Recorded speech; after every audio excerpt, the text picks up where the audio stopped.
একজন মানুষ অনেকবারই বিশ্বাস ভেঙেছেন বা বিশ্বাসঘাতকতা করেছেন, তো আমরা কিভাবে তাকে আবার বিশ্বাস করতে পারি?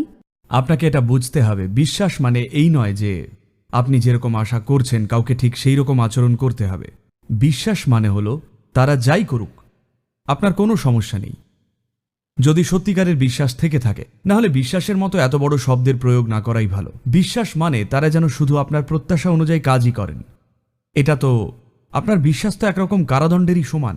বিশ্বাস থেকে মানুষের বল পাওয়া উচিত, বিশ্বাস দিয়ে কাউকে বাধা উচিত নয়, তাই না?